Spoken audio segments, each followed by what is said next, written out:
Hello, my name is Jonathan Hyam, and I'm the curator of music and recorded sound here at the New York Public Library for the Performing Arts, located at Lincoln Center.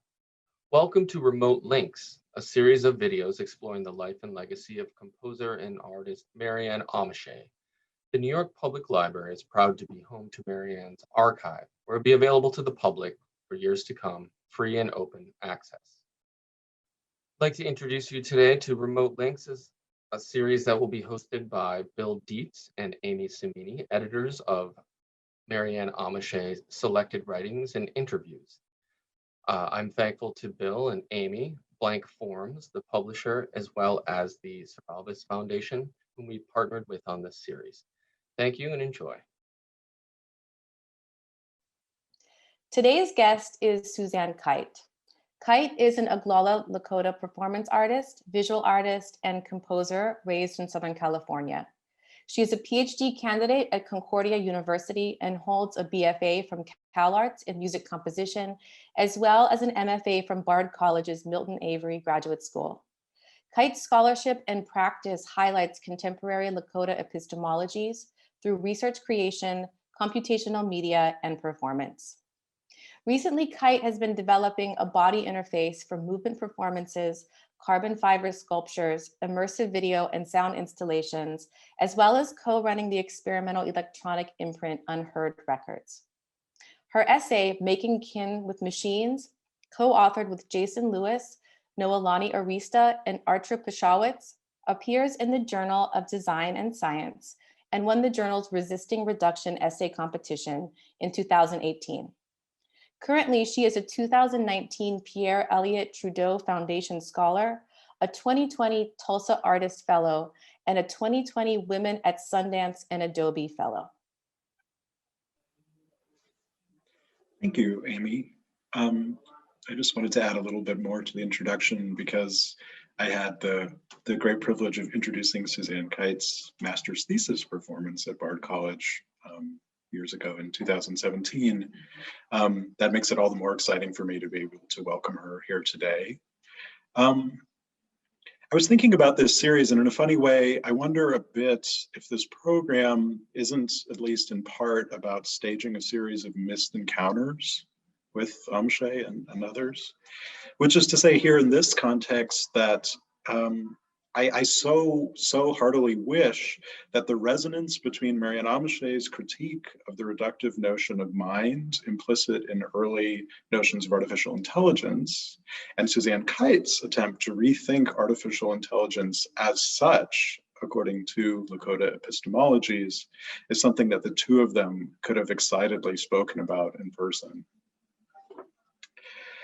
A slightly less melancholy thought, though, I guess I can just say that about Suzanne, that as a thinker who can sort of wonderfully and seamlessly pivot between hula hoops and moon boots and the most exciting discourses of decolonization, I just couldn't be happier that she's joining us here today. Thank you both for the introduction. I will be reading Labyrinth Gives Way to Skin and Remainder. At about 15 cycles per second, the labyrinth gives way to skin as the chief organ of vibratory sensibility for the human body.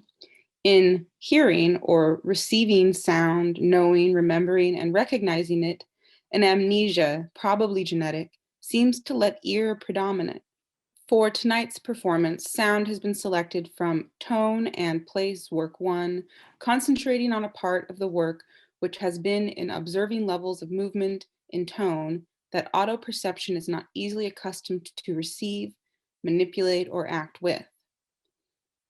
Work has been in bringing interpretation to perceptual levels other than hearing, finding ways of letting hearing open channels to what was previously considered subliminal, and letting these impressions surface, detecting subjectively degrees of movement within self, extracting patterns which appear to find correspondence with biological levels.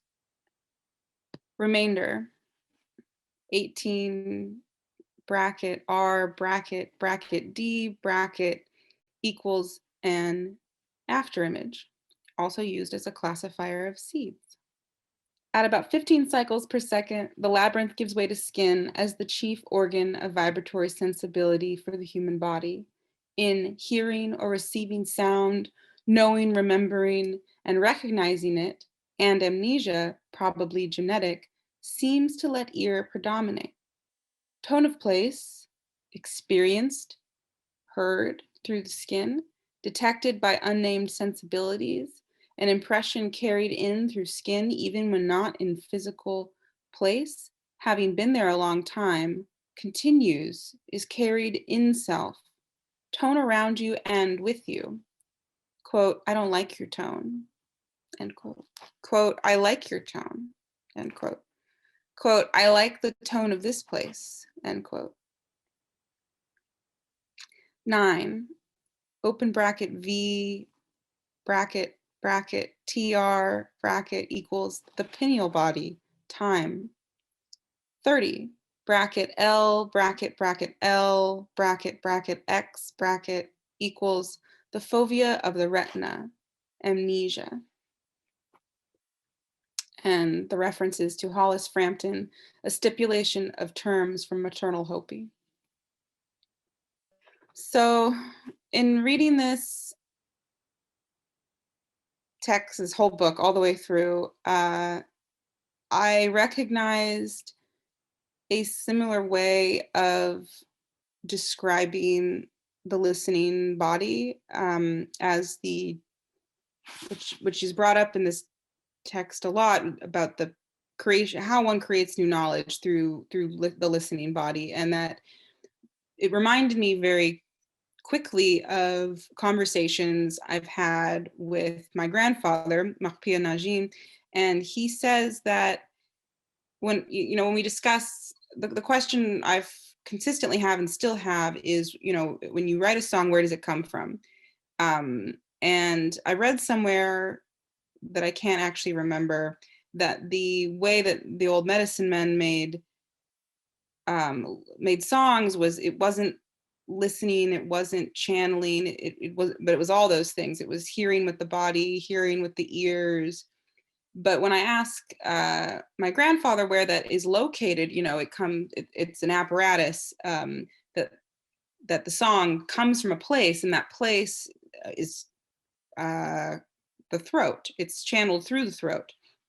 And so I see, in seeing this book as a whole and thinking about this little piece I've highlighted, I can see the idea of situated knowledge that is brought up, which I understand at a distance, this idea of situated knowledge, but I understand this idea of bodily knowledge with a lot more clarity in conversation with family members. And this idea that there's of amnesia, of can one know where something comes from across a void, across like dimensions, but then quickly forget where it comes from.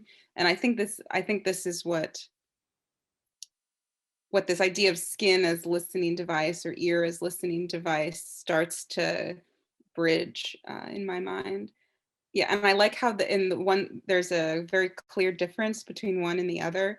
And in this, like the second section I read, this version of it, it seems to be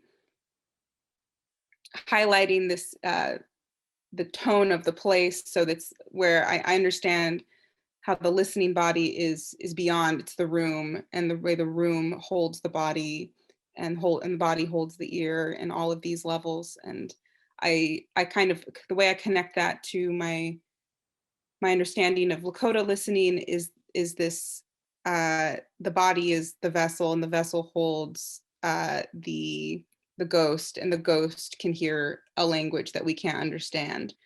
And there's all these like cocooned layers of perception, which one can easily have amnesia about and forget.